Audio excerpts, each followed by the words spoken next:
그러므로 한 사람으로 말미암아 죄가 세상에 들어오고 죄로 말미암아 사망이 들어왔나니 이와 같이 모든 사람이 죄를 지었으므로 사망이 모든 사람에게 이르렀느니라. 아멘. 우리 웨스트민스터 소요리 문답 제16 문답입니다. 제가 질문을 읽으면 여러분이 답을 읽어주시기 바랍니다. 문 16. 모든 인류가 아담의 첫 범죄에서 타락했습니까?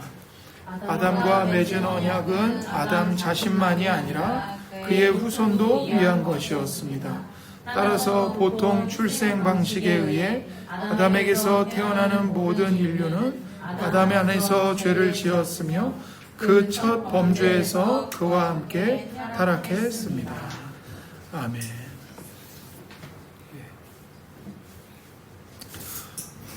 저희 아이들이 자녀가 셋 있는데요. 저희 세 아들은 이 태어난 곳과 지금 사는 곳이 서로 다릅니다.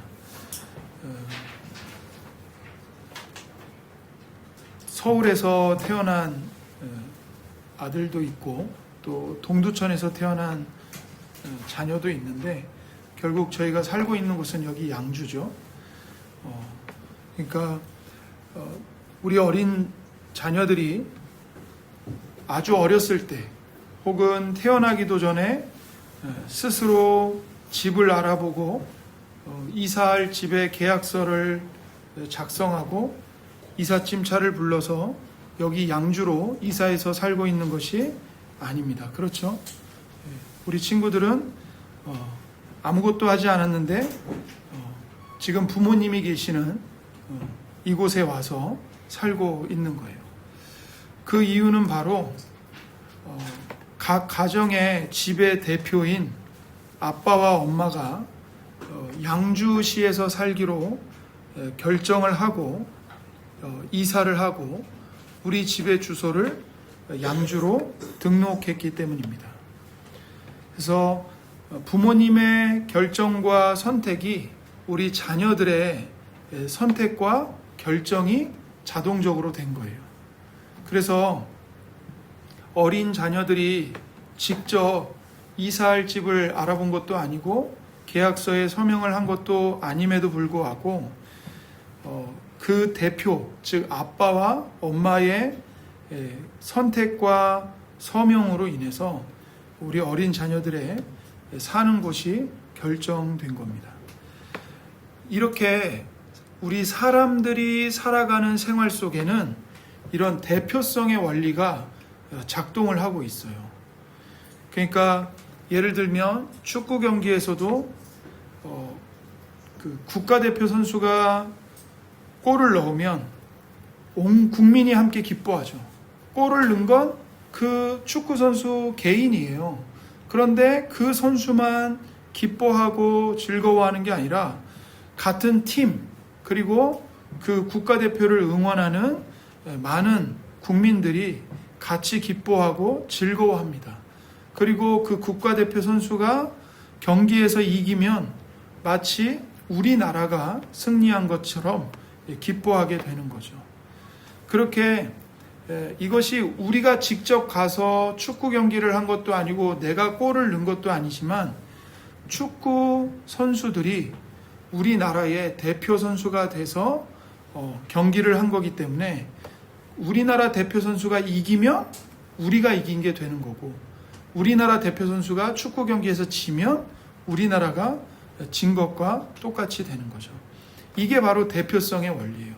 대표자가 어떤 선택을 하고 어떤 결정을 하고 어떤 결과를 겪느냐에 따라서 그 나머지 다른 사람들이 그 대표에 속해 있는 다른 사람들이 그 대표자가 선택한 것을 똑같이 선택하게 되고 결과를 받아들이게 되는 것입니다. 그렇다면 이 세상을 살아가는 모든 사람들, 우리가 이제 인류라고 부르죠. 전 인류에도 대표자가 있을까? 있어요. 첫 번째 대표자가 있습니다. 그리고 하나님이 그 첫 번째 대표자를 세우셨어요. 그러면 그 첫 번째 대표자가 누굴까요? 바로 아담입니다. 창세기 1장과 2장에 나오는 하나님이 가장 처음 만드신 사람, 그 아담이 바로 온 인류의 대표자인 거예요. 그래서 오늘은 우리가 이 말씀을 통해서 인류의 대표자였던 아담의 행동이 오늘을 살아가는 모든 사람들에게 어떤 영향과 결과를 미쳤는지를 말씀을 들으려고 합니다. 하나님께서 세상을 창조하시고 첫 번째 사람인 아담을 만드셨어요. 그 아담은 단순한 한 개인이 아니었습니다. 하나님은 아담을 앞으로 태어날 모든 사람들의 대표자로 세우신 거예요. 그래서 하나님께서는 에덴 동산에서 이 첫 번째 사람 아담과 아주 특별한 약속을 맺으셨습니다. 성경에서는 이것을 언약이라고 불러요. 창세기 2장 16절과 17절을 읽어볼게요. 여호와 하나님이 그 사람에게 명하여 이르시되 동산 각종 나무의 열매는 내가 임의로 먹되 선악을 알게 하는 나무의 열매는 먹지 말라. 내가 먹는 날에는 반드시 죽으리라 하시니라. 하나님은 에덴 동산의 모든 아름다운 것들과 풍족한 열매를 아담에게 선물로 주셨습니다. 그리고 오직 한 가지만 먹지 말라고 금하셨죠. 선과 악을 알게 하는 나무의 열매는 먹지 말아라. 금지하셨어요. 그런데 이거는 하나님과 아담이 서로 언약, 약속을 맺은 거예요. 그러니까 하나님께서 아담에게 아담이 하나님을 하나님으로 인정하고 하나님의 말씀에 순종하면 아담과 아담의 모든 후손들이 영원한 생명과 복을 누리게 돼요. 하지만 아담이 하나님이 되려고 교만해지고 하나님의 말씀에 불순종하면, 그렇게 언약을 깨트리면 아담과 아담의 모든 후손에게 사망이, 죽음이 임하게 되는 것입니다. 그래서 하나님께서 아담과 맺으신 이 언약은 아담 개인과만 맺으신 게 아니고 아담의 몸에서 태어날 모든 후손, 즉 오늘날 우리 모든 사람들, 세상 모든 사람들을 대표해서 맺으신 이 언약이었던 거예요. 그래서 아담이 순종하면 아담의 순종의 대가로 모든 사람이 복을 받아요. 생명을 받게 돼요. 그러나 아담이 불순종하면 모든 인류가 그 죄의 결과를 받고 사망의 형벌을 받게 되는 거예요. 그래서 이 성경에서 말하는 그 첫 번째 사람을 아담이라고 부르잖아요. 이 아담은 그 첫 번째 사람의 고유의 이름이기도 하면서 동시에 그 아담이라는 말 뜻 자체가 사람이라는 뜻이에요. 사람. 그러니까 아담이라는 이름은 그 첫 번째 사람의 이름이면서 동시에 아담과 아담 안에 있는 사람 전부를 가리키는 말인 거예요. 그런데 이제 그렇게 아담과 하나님이 언약을 맺었지만 안타까운 일이 일어났죠. 지난 시간에 배운 것처럼 아담이 뱀의 거짓말에 넘어가서 뱀의 거짓말을 믿고 하나님의 말씀에 불순종했습니다. 그래서 아담과 하와가 선악과를 바라보고 하나님처럼 되고 싶은 욕심을 품고 결국 그 열매를 먹고 말았죠. 그러니까 과일 하나 훔쳐먹은 정도의 죄가 아니라 하나님의 말씀을 어겼다는 거예요. 하나님과 언약을 깨트렸다는 거예요. 그렇게 죄를 지었어요. 그리고 그 아담의 죄의 결과로 어떤 일이 일어났는가? 바로 우리가 함께 읽은 이 로마서 5장 12절에 그 결과가 나타나고 있어요. 로마서 5장 12절을 함께 볼게요. 그러므로 한 사람으로 말미암아 죄가 세상에 들어오고 죄로 말미암아 사망이 들어왔나니 이와 같이 모든 사람이 죄를 지었으므로 사망이 모든 사람에게 이르렀느니라. 보세요. 한 사람으로 말미암아, 여기서 한 사람은 아담이에요. 이 아담 한 사람으로 말미암아 죄가 세상에 들어왔고요. 그 죄로 말미암아 사망이 들어왔고요. 이와 같이 모든 사람이 죄를 지었고 사망이 모든 사람에게 이르렀다고 말해요. 그러니까 아담 한 사람의 죄가 아담 개인의 죄로 끝난 게 아니라 그 아담 한 사람이 죄를 지었는데 모든 사람이 죄를 지었다고 말하고, 사망이 아담에게만 임한 게 아니라 세상 전체에 사망이 들어오고 모든 사람에게 이르렀다, 이렇게 말하는 거예요. 왜 이렇게까지 되는가? 아담이 모든 사람들의 대표자로 세워졌기 때문이에요. 이걸 다른 말로, 다른 비유로 바꾸면 아담은 사람의 몸으로 비유하면 머리예요, 머리. 그리고 아담에게서 태어나는 모든 사람은 다 머리에 붙어 있는 몸과 같아요. 여러분이 손을 뻗어서 어떤 물건을 잡을 때 어떻게 손을 뻗어서 물건을 잡죠? 머리가 이 머리가 손에게 명령을 내리기 때문에 그렇게 하는 거예요.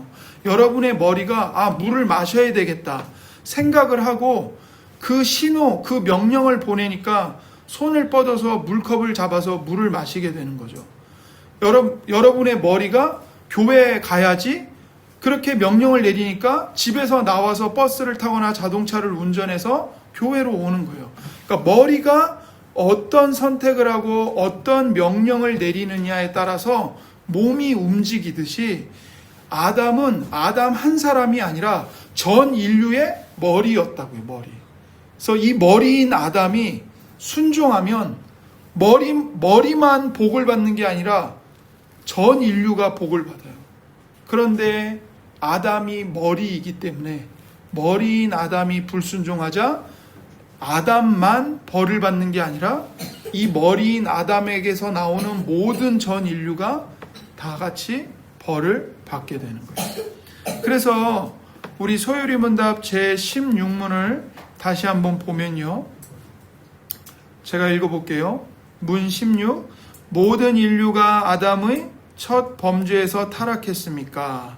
이렇게 질문을 하고, 아담과 맺은 언약은 아담 자신만이 아니라 그의 후손도 위한 것이었습니다. 따라서 보통 출생 방식에 의해 아담에게서 태어나는 모든 인류는 아담 안에서 죄를 지었으며 그 첫 범죄에서 그와 함께 타락했습니다. 이렇게 말하죠.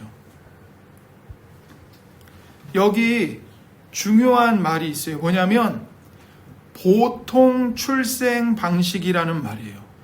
좀 말이 어려울 수 있는데 이게 무슨 말이냐면 아빠와 엄마가 결혼해서 자연스럽게 아기로 태어나는 모든 사람의 출생을 뜻하는 거예요. 여러분, 이 세상의 모든 사람은 다 아빠와 엄마가 결혼해서 자연스럽게 일반적으로 엄마가 임신하고 출산해서 태어나는 거잖아요. 그죠? 그걸 뜻하는 거예요. 그래서 아담 이후로 이 세상에 태어난 모든 사람은 예외 없이 이 보통 출생 방식으로 태어나는 겁니다.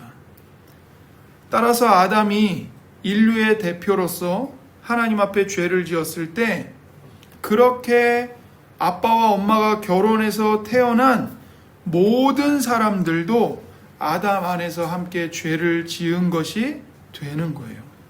그러니까 아빠가 집을 이사하면 아이가 아무것도 하지 않았어도 아빠를 따라서 이사를 가게 되고 주소가 바뀌는 것처럼 우리의 대표자인 아담이 타락했을 때 우리 모두도 하나님 앞에서 타락한 죄인이 된 겁니다. 그래서 이것을 신학 좀 어려운 말로 원죄라고 불러요. 따라해 봅시다. 원죄. 네, 원죄라고 그래요. 그래서 우리는 태어날 때부터 착한 마음을 가지고 태어나는 것이 아니라 깨끗한 상태로 태어나는 게 아니라 아담으로부터 죄를 물려받게 되는 거예요. 아담으로부터 물려받은 죄와 이 죄에 대한 책임을 가지고 태어나는 겁니다. 그래서 우리가 누구도 가르쳐 주지 않았는데도 사람들이 혹은 어린아이들이 거짓말을 하고 친구를 질투하고 부모님 말씀에 불순종하고 내 마음대로 하고 싶어하는 이유가 바로 이 죄 때문인 거예요. 죄 때문에. 여러분, 어린이집이나 유치원에 아이들 이렇게 같이 모여 있다 보면 멀리서 보면 다 예뻐 보여요. 그러나 그 속에 들어가서 24시간 한 3일만 같이 있어 보세요. 그러면 애들이 죄인이라는 것을 목격하게 돼요. 그 영어로 이렇게 아이들이 부르는 뭐라 그러죠? 애들이 부르는 동요가 있어요. 근데 그 영어 가사가 뭐냐면 이쁜 장난감은 내 거, 네 손에 있는 것도 내 거, 네가 가지러 달려가는 것도 내 거, 다 내 거야, 다 내 거. 근데 뭐만 네 거, 망가진 건 네 거. 그런 동요가 있어요. 이게 굉장히 별거 아닌 것 같지, 그냥 재밌는 동요인 것 같지만 실은 인간의 타락한 본성을 아주 적나라하게 보여주는 거예요. 적나라하게. 아이들하고 같이 생활하다 보면 그런 모습들이 드러나요. 분명 자기 손에 자기가 갖고 노는 장난감이 있는데도 불구하고 다른 친구가, 다른 형, 다른 동생이 그 다른 장난감을 가지러 가려고 그러면 나도 그걸 가지러 달려가요. 자기 손에 장난감이 있는데. 그러니까 이런 것들이 모든 사람 안에 이 죄로 인해서 본성이 타락했다는 증거가 드러나는 거죠. 그래서 이 원죄 때문에 모든 부모님에게서 태어나는 사람은 죄짓기를 좋아하는 마음을 물려받게 되고, 죄를 지으면 벌을 받게 되는 죄에 대한 책임을 물려받고 가지고 태어나게 되는 겁니다. 그래서 온 인류의 대표자인 아담의 죄로 인해서 모든 사람들이 죄를 짓게 되었고요. 그 죄로 인해 하나님과의 교제가 끊어져 버렸고, 그리고 하나님이 말씀하신 대로, 경고하신 대로 죄에 대한 대가인 죽음의 형벌, 죽음의 고통을 당하게 된 거예요. 그런데 여러분, 감사한 것은 거기서 끝이 아니라는 거예요. 만약에 여기서 끝나버리면 모든 사람은 아무런 희망도 가질 수 없고 영원히 벌을 받을 수밖에 없어요. 하지만 하나님은 사랑이시죠. 하나님은 우리를 사랑하세요.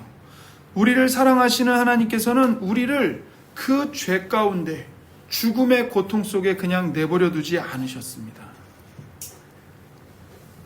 인류의 대표자인 아담이 죄를 범하여 멸망에 빠졌죠. 그러자 하나님은 사람들을 구원하시기 위해서 두 번째 대표자를 세우십니다. 그걸 성경은 둘째 아담이라고 그래요. 두 번째 아담, 두 번째 사람.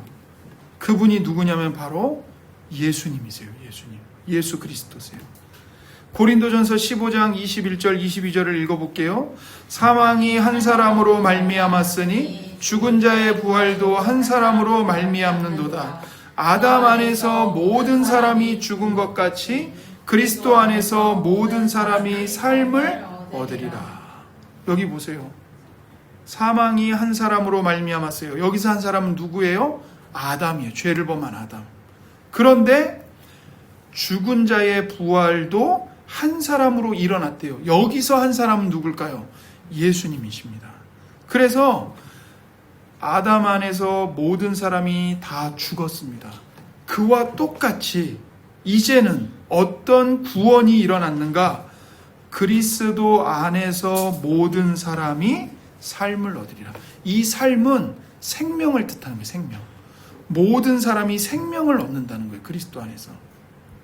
그래서 하나님은 첫 번째 대표자인 아담이 실패했지만 그 대신에 두 번째 대표자이신 예수님, 하나님의 아들을 보내주셨어요. 그럼 여기서 중요한 질문이 있습니다. 그렇다면 예수님도 사람으로 태어나셨는데 마리아에게서 갓난아기로 태어나셨잖아요. 그러면 예수님도 아담의 원죄를 가지고 태어나신 것 아닙니까? 이런 질문이 나올 수 있죠. 하지만 그렇지가 않아요. 왜냐하면 아까 소요리 문답 16문답에서 사람들이 아담의 죄를 어떻게 물려받는다고 얘기를 했어요? 보통 출생 방식으로 물려받는다고 그랬죠. 한 남자와 한 여자가 결혼하여 갓난아기를 낳으면 이 결혼과 출생 방식으로 인해서 모든 사람은 원죄를 물려받고 태어나게 돼요. 그러나 예수님은 달랐어요. 예수님은 보통 출생 방식이 아니라 초자연적인 출생 방식으로 태어나신 거예요. 어떻게? 예수님은 남자와 여자가 결혼해서 태어나신 게 아니고 남자를 알지 못하는 처녀, 동정녀 마리아에게 성령님의 능력이 임하여서 예수님이 태어나신 거죠. 그렇기 때문에 예수님은 초자연적인 하나님의 그 능력으로, 성령의 능력으로 태어나셨기 때문에 아담의 원죄를 조금도 가지지 않고 태어나신 거예요. 조금도 가지지 않고. 그래서 유일하게 예수님 한 분만 거룩하게, 의롭게, 깨끗한 마음으로 이 땅에 태어나신 겁니다. 그러니까 죄가 전혀 없으신 유일한 완전한 의인으로 이 땅에 태어나신 거예요. 그래서 로마서 5장 18절과 19절은 아담과 예수님을 이렇게 비교를 합니다. 그런즉 한 범죄로 많은 사람이 범죄에 이른 것 같이 한 의로운 행위로 말미암아 많은 사람이 의롭다 하심을 받아 생명에 이르렀느니라. 한 사람이 순종하지 아니함으로 많은 사람이 죄인 된 것 같이 한 사람이 순종하심으로 많은 사람이 의인이 되리라. 잘 보세요. 한 범죄로 많은 사람이 범죄에 이르렀어요. 이 한 범죄는 아담의 범죄를 가리키는 거예요. 아담의 범죄로 인해서 모든 사람이 죄를 짓게 된 거예요. 그런데 이제는 한 의로운 행위로 말미암아, 즉 예수님의 의로운 행위로 말미암아 예수님을 믿는 많은 사람들이 의롭다 하심을 받아서 생명에 이르르게 되었어요. 그래서 아담 한 사람이 순종하지 아니함으로 많은 사람이 죄인이 된 것과 똑같이 한 사람, 예수님이 순종하심으로 예수님을 믿는 많은 사람들이 의인이 되었다. 이렇게 말씀하시는 거예요. 이게 가능한 이유가 뭐냐면 예수님이 아담의 원죄를 물려받지 않으셨기 때문에 가능한 거예요. 그러면 예수님이 도대체 어떻게 아담의 원죄를 물려받지 않은 겁니까? 예수님은 처녀 마리아에게서 성령의 능력으로 잉태되고 태어나셨거든요. 여러분, 마리아가 누구와 약혼을 했어요? 요셉과 약혼을 했죠. 그러나 이게 아직 약혼을 한 거지 같이 살고 있는 건 아니었던 거예요. 그래서 마리아는 요셉과 약혼을 하긴 했지만 한 번도 같이 산 적이 없기 때문에 마리아는 남자를 알지 못하는 처녀, 동정녀였어요. 마리아와 요셉이 같이 산 적이 없어요. 같이 결합한 적이 없어요. 그래서 마리아는 완전히 처녀예요. 그런데 그 처녀인 마리아에게 성령의 능력이 임했고 천사 가브리엘이 말한 대로 하나님의 말씀에는 능치 못함이 없느니라. 하나님의 말씀은 처녀가 아들을 낳게 할 정도로 전능하시다. 그 말씀 그대로 성령의 능력이 마리아에게 임해서 갓난아기 예수님을 잉태하고 10달이 지나서 예수님을 출산한 겁니다. 그렇게 예수님이 초자연적인 방식으로 성령의 능력으로 태어나셨기 때문에 예수님은 아담의 원죄를 조금도 물려받지 않은 거예요. 그래서 예수님이 인류의 두 번째 대표자, 인류의 두 번째 머리가 되셔서 그 예수님이 이 땅을 사시면서 하나님의 모든 계명과 율법에 완전히 순종하시고 단 한 번도 죄를 범하신 적이 없고 그렇게 의인으로 사셨기 때문에 그 예수님의 순종으로 말미암아 예수님을 믿는 모든 사람들이 예수님 안에서 예수님과 똑같이 의인으로 인정받게 된 거예요. 그래서 예수님이 인류의 두 번째 아담이 되시고 구세주가 되신 겁니다. 그래서 예수님은 십자가에서 우리가 받아야 할 죄의 대가와 형벌을 대신 받으셨고 피 흘려 죽으셨어요. 그리고 3일 만에 부활하셔서 사망의 권세를 깨뜨리셨어요. 첫 번째 대표자인 아담 때문에 우리가 죄인이 된 것처럼 이제는 누구든지 두 번째 대표자이신 예수님을 믿으면 예수님이 이루신 모든 의로움, 모든 순종이 예수님을 믿는 그 사람의 것이 되는 거예요. 성도의 것이 되는 거예요. 예수님을 믿는 나의 것이 되는 거예요. 그래서 예수님이 십자가에서 죽으신 죽음이 나의 죽음이 되고 예수님이 3일 후에 무덤에서 부활하신 부활이 이제는 나의 부활이 되는 것이죠. 그리고 예수님이 40일 동안 제자들과 함께 계시다가 하늘로 올라가셨죠. 그것이 이제는 나의 하늘로 올라가는 게 되는 거예요. 나의 승천이 되는 거예요. 그래서 우리가 비록 이 땅에서 살지만 원리적으로는 우리는 지금 어디에 있냐면 예수님과 함께 하늘에 올라가 앉아 있는 거예요. 그리고 그 하늘에서 다시 오실 예수님을 믿음으로 바라보며 기다리고 있는 거죠. 자, 우리가 오늘 소유리문답 16문답을 통해서 중요한 복음을 배웠어요. 우리는 원래 아담의 후손으로 태어났기 때문에 하나님 앞에서 죄인일 수밖에 없습니다. 영원히 멸망할 수밖에 없는 그래야 마땅한 죄인들이에요. 그런데 하나님께서 독생자 예수 그리스도를 우리에게 보내주셨고 예수님을 우리의 새로운 대표자로 세워주셨습니다. 그래서 우리가 예수님을 나의 구주로 믿을 때 우리는 아담 안에서 예수 그리스도 안으로 완전히 옮겨지게 된 거예요.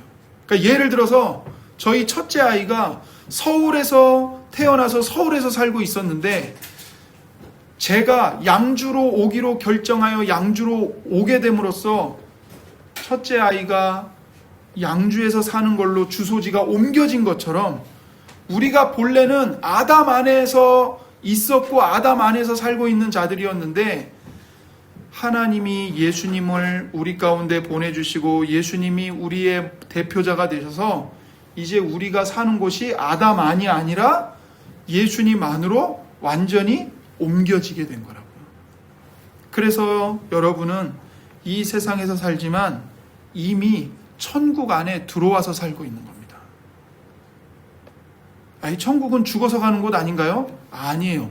천국은 예수님을 믿는 그 순간 즉시로 우리는 그 천국 안으로 들어가는 거예요. 예. 물론 아직 그 천국이 이 땅의 극치에 이르르진 않았어요. 그런데 예수님이 재림하시면 이 땅에 새하늘과 새 땅이 임하게 되고 완전한 천국이 새하늘과 새 땅에서 펼쳐지게 되는 겁니다. 지금 예수님을 믿는 우리는 여기서 이미 천국 안에 들어와서 천국 백성으로 천국 시민으로 살아가고 있는 거예요. 자, 그렇다면 하나님의 은혜로 예수님을 믿게 된 예수님을 새로운 대표자로 모시게 된 우리들은 이제 어떤 마음으로 살아가야 될까요? 첫 번째, 나의 죄인됨을 죄악됨을 인정하는 것입니다. 우리는 스스로의 힘으로 의로워질 수 없어요. 나는 착하니까 구원받을 거야. 나는 거짓말 안 하니까 괜찮을 거야. 그렇게 자랑할 수 없어요. 우리는 아담의 후손이기 때문에 하나님의 은혜가 없이는 살아갈 수 없는 죄인들입니다. 그러므로 우리가 죄인임을 하나님 앞에 인정하고 겸손하게 살아야 돼요. 두 번째로는 나를 위해 새로운 대표자가 되어주신 예수님께 감사하는 거예요. 여러분, 우리 가운데 내가 내 죄를 해결하기 위해서 십자가에 못 박혀 피 흘린 사람 없어요. 그죠? 내가 피 흘리지 않았어요. 내가 하나님의 계명을 완전하게 지킨 적도 없어요. 그럼에도 불구하고 예수님이 대신 순종하셨고 대신 피 흘려 죽어주셨기 때문에 우리가 은혜로 하나님의 자녀가 된 거예요. 그러니까 우리를 구원하시기 위해서 우리의 대표자가 되어주신 예수님께 감사하며 살아가야 되는 거예요. 그리고 그 예수님을 대표자로 세워주신 하나님 아버지께 감사하며 하나님을 사랑하며 살아가야 되는 겁니다. 세 번째는 예수 그리스도 안에 거하는 자로 살아가야 됩니다. 우린 더 이상 세상에 속한 자들이 아니에요. 아담에게 속한 자들도 아니고 마귀에게 속한 자들도 아니고 죄의 지배를 받는 자들도 아니에요. 물론 우리 속에 욕심이 있지만 그러나 엄밀히 원리적으로 말하면 우리는 욕심에게 지배를 받는 사람들이 아니에요. 그러니까 내 안에 욕심이 생기고 누군가에 대한 시기, 질투, 미움, 원망 이런 것들이 생길 때 그것과 싸워야 되는 거예요. 이건 죄야. 이건 하나님이 기뻐하시는 게 아니야. 이건 하나님이 싫어하시는 죄야. 이 죄 때문에 예수님이 죽으셨어. 그러니까 나는 이 죄를 미워하고 죄와 싸울 거야. 그러면서 예수 그리스도 안에 있는 하나님의 자녀답게 살아가야 되는 거예요. 나는 그리스도 안에 있는 사람이다. 난 하나님의 자녀다. 그렇게 가정에서, 유치원에서, 학교에서, 어린이집에서, 교회에서, 바깥에서 예수님 안에 있는 사람으로 예수님을 믿는 자녀답게 생각하고 말하고 행동하며 사랑하고 용서하고 정직하게 행하며 살아가야 하는 것입니다. 그것이 나는 예수님께 속한 사람입니다. 그것을 증언하는 삶을 사는 거예요. 아담 안에서 타락했던 우리가 예수 그리스도의 십자가의 은혜로 말미암아 깨끗하고 거룩한 하나님의 자녀들이 되었습니다. 이 은혜와 사랑을 아낌없이 베풀어 주시는 하나님께 날마다 감사하면서 하나님을 더욱더 사랑하기를 힘쓰며 이웃을 사랑하며 살아가는 우리 모든 교우들이 되기를 축원합니다. 기도하겠습니다. 은혜롭고 자비로우신 하나님 아버지, 우리가 아담의 후손으로 태어나 하나님 앞에 영원히 정죄받아 마땅한 죄인임에도 불구하고 하나님께서는 우리를 그 아담 안에 더러운 죄인들로 버려두지 아니하시고 하나님의 영원한 아들이신 예수 그리스도를 두 번째 아담으로 보내주셔서 죄 없으신 예수님이 십자가에서 피 흘려 주시고 완전하게 순종하심으로써 이제는 예수님을 믿는 모든 사람들이, 우리 모두가 깨끗함을 받고 거룩한 하나님의 자녀로 살아가게 해주시니 감사합니다. 우리 모든 교우들이, 특별히 이 자리에 있는 어린 아이들이 이 하나님의 구원의 은혜와 사랑을 마음에 새기고 자기 자신을 자랑하지 않고 날마다 겸손하게 하나님의 은혜에 감사하며 살아갈 수 있도록 인도하여 주시옵소서. 우리가 비록 하나님을 싫어하고 미워하는 이 세상 속에서 살지만 더 이상 세상에 속한 자들이 아니라 예수님께 속한 자들로서 하나님의 거룩한 자녀답게 정직하고 사랑을 베풀며 친절을 베풀며 용서를 베풀며 살아가도록 도와주세요. 우리에게 영원한 생명과 소망을 주신 우리 구주 예수 그리스도의 이름으로 기도드립니다. 아멘.